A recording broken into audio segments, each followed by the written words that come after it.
This is gonna be a interesting video because it's something that I thought about on my way back from my dad's job, and it's really random, but I think it's worth sharing. It's so easy to lose sight of who we are and what we're doing in our day to day life, and I think it's worth mentioning that the reason is because we're generally insignificant, right? For example, I, a named lump of flesh, am living on a very small part of a somewhat large rock with breathable gas, at least to the species that I am,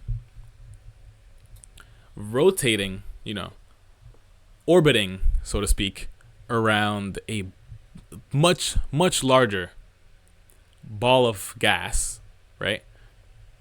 Compressing itself infinitely to the point where somewhere past my lifeline, somewhere past the time that I will be in this plane of existence, it'll blow up. But before then, or even after then, it is hurling at unimaginable speeds towards an even more unimaginably large black hole where I guess everything is being attracted to because it's been dubbed the Great Attractor, right? And so I say all this not to, blow your mind. You probably knew this shit already. But I say this to explain to you how easy it is to lose sight of who we are when we're literally just ants in this massively unimaginable world. And maybe that'll make you feel a little helpless and a little useless. That's okay. Because I think in our however long our existence is, maybe I'll live to 120 years or 150 years because of medicine and, being healthy. Maybe my life will be just long enough to the point where I can purchase a longevity pill right at about when I'm 50, and then that'll regress my age or my physical age to around 20 or 30, and then I'll be able to live on for another 200 years, and I'll be like, wow, this has been a life and I'm comfortable dying.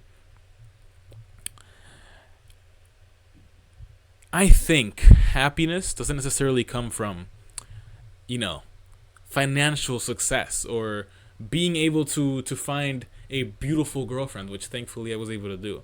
And maybe for me, happiness will come when I finish college, or happiness will come when I start my own business, or happiness will come when I'm able to live in a greater room, or happiness will come when have my own house and my own car for the first time, and happiness will come when I have all these physical things that are not actually conducive of who I am as a person or my experiences.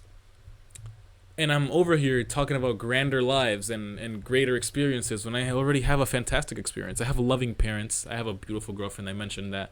I have a fantastic family with a loving sister who takes care of me, even though she doesn't have to, even though I'm annoying as fuck. Even though my room is somewhat small, people live in smaller rooms, right? And I have honestly, way too fucking expensive of a camera, a microphone to record my videos on, a computer to do my schoolwork, play video games, and apparently also edit videos and post them on YouTube. I have a nice fucking wardrobe over there of way too many clothes with people out there starving and not even having enough to change their clothes twice a week, right? And so I'm talking about this grander life like I don't already have a fantastic one. I think the point of what I'm trying to say is happiness doesn't come from anything physical or tangible, so to speak. And yet, I think happiness is a very tangible, and not in a physical sense, but something that is achievable. Because happiness comes from reflection. I think over the course of this last summer, really the last month and a half to 2 months, I've been slowly changing my mindset and ideology towards that of an individual that can see himself being happy. I think I've been telling myself that I'm happy and reflecting on the things that I'm thankful for having experienced, even the bad things. I'm thankful that I experienced almost a very bad car crash. It was a very light car crash, and it was only light because of my reflexes. But I realize now that I could have been paying more attention on the road, and I could have been further away from the car in front of me. And I realized that I'm thankful that I experienced that, because now I will never get into a car accident again if it's, something that I can, stop from happening. Sometimes you can't, but I'm also thankful that I'm experiencing YouTube for the first time, and I'm slowly working on my vernacular, improving the way I speak, reducing things like likes, ums, and You Knows, which I used like 4 times already this video, and I've been thinking about it the entire time. It's important to realize, really, really unbelievably important to realize that happiness doesn't come from a physical thing. You'll look at, some of the richest people in the world, Jeff Bezos, Andrew Tate, fucking, even some upcoming millionaires, right? You have people like Hamza, right?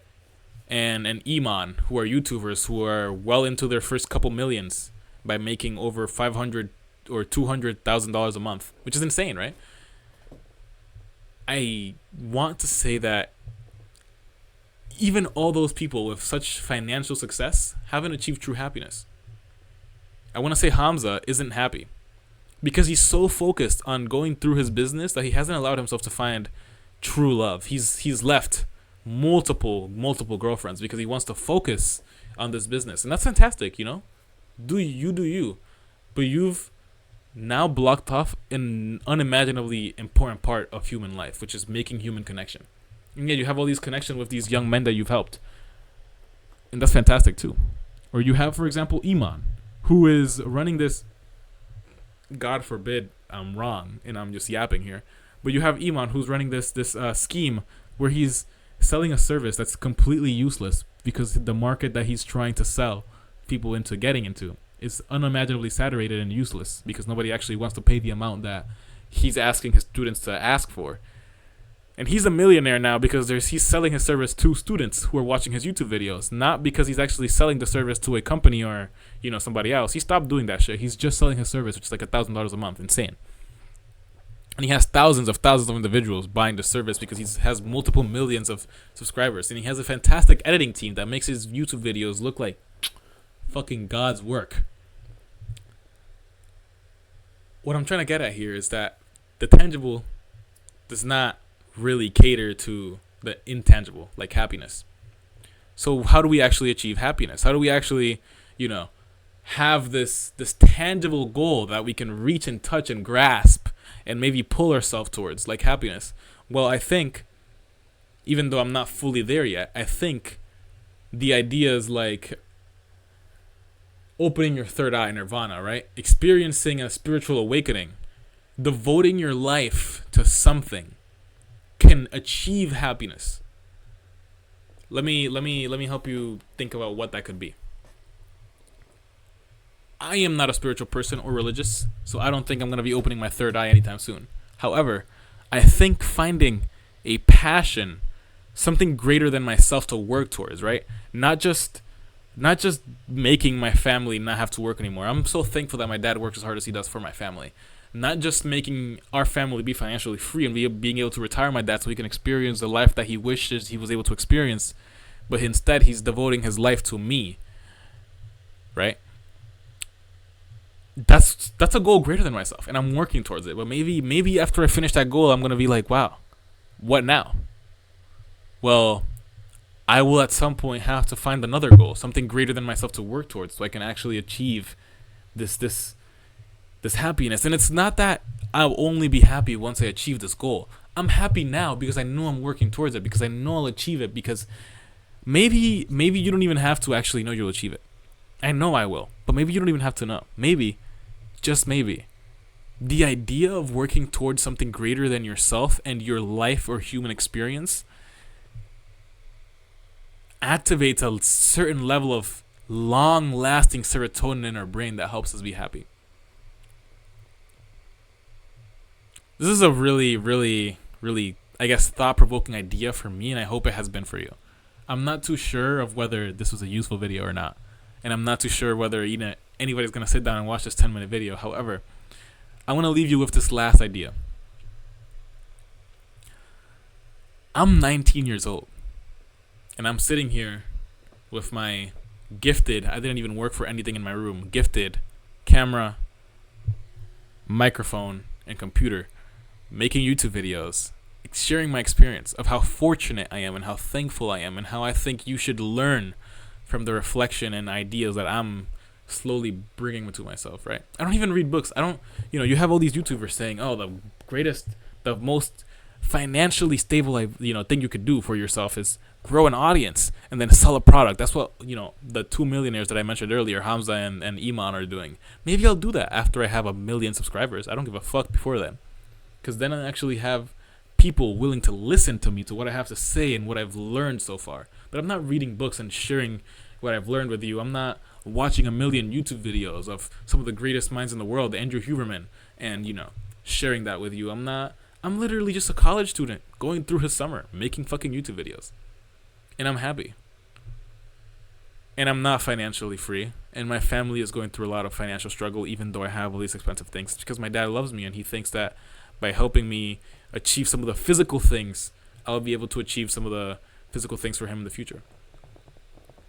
So let that sink in. I think we should focus on finding our purpose and working towards it every day, relentlessly. Of course, give yourself time to enjoy the everyday life. I'm giving myself time to enjoy, having beautiful family and friends. And I don't mean beautiful in the sense that they're good looking. They are. But I mean beautiful in the sense that they're amazing people. You know what? I think I'm going to make a video about that. What the actual meaning of beauty is. Have a good day. Thank you.